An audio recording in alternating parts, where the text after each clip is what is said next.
Welcome again to my YouTube channel, Science Time Discussion. Previously, we had discussed the first type of boundary, which is the divergent plate boundary. Now, in this video presentation, we will be discussing the next type of boundary, which is the convergent plate boundary.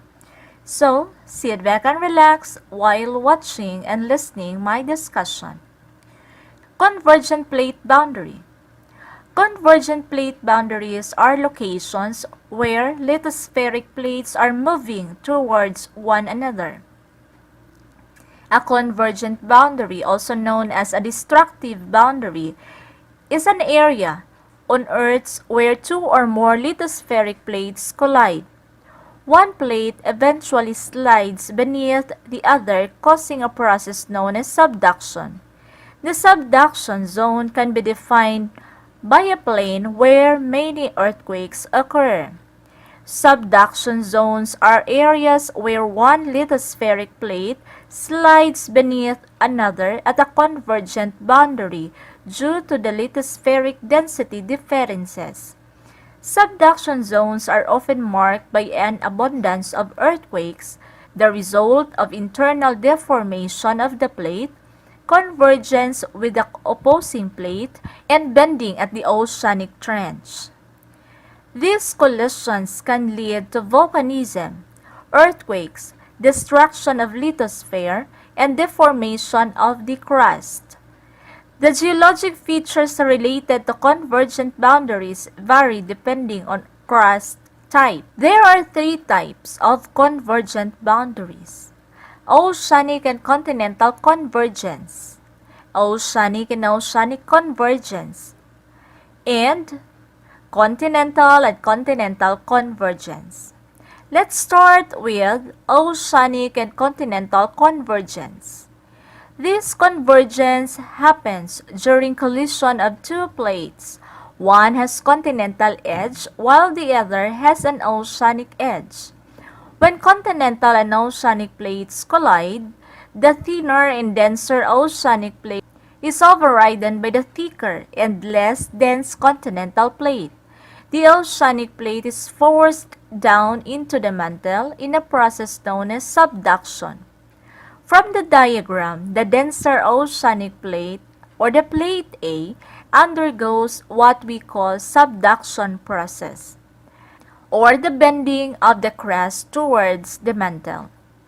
Since the mantle is hotter than the crust, the tendency is the subducted crust melt, forming magma.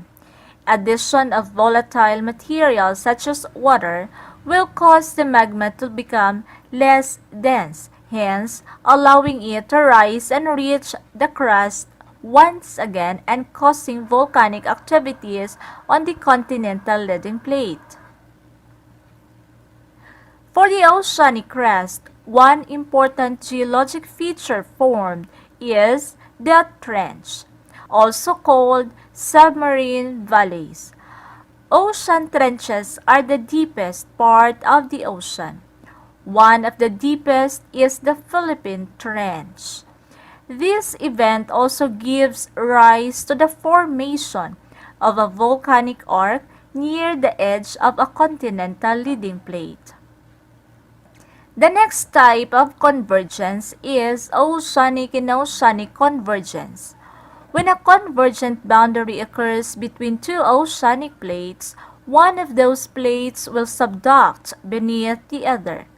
Normally, the older plate will subduct because of its higher density. The leading edge of the subducted plate will eventually reach the mantle, causing it to melt and turn into magma. The molten material will rise to the surface, creating a volcanic island arc parallel to the trench. Volcanic island arc is a chain of volcanoes positioned in an arc shape as seen in figure. Like the first type of convergent boundaries discussed earlier, converging oceanic plates will cause formation of trenches, and these trenches will become sources of earthquakes. Underwater earthquakes, especially the stronger ones, can generate tsunamis, the Japanese term for harbor wave. Tsunami is a series of ocean waves with a very long wavelengths. The third type of convergence is continental and continental convergence. When two continental plates converge, a collision zone is formed. Unlike the other two types of convergent boundaries, there is no subduction for this particular type of convergence. No trench, no volcano, and definitely no island arc are created during this process. Instead, what is created is a large group of tall mountains called mountain range. In this type of convergent boundary, a powerful collision occurs. The two thick continental plates collide and both of them have a density that is much lower than the mantle, which prevents subduction.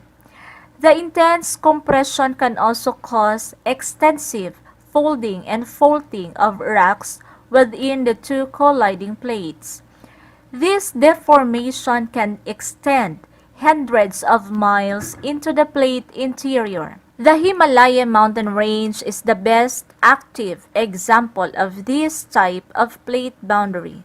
About 40 to 50 million years ago, two large land masses, India and Eurasia, collided to begin the formation of the most visible product of plate tectonics, the Himalayas. Since subduction is impossible between two colliding continental plates, pressure is released by pushing the crest upward and forming the Himalayan peaks. Effects found at a convergent boundary between continental plates include intense folding and faulting, a broad folded mountain range, shallow earthquake activity, shortening and thickening of the plates within the collision zone. And it ends our discussion in this presentation, hoping that you learned something from this topic. Kindly subscribe for more educational videos. Thank you. Till the next presentation.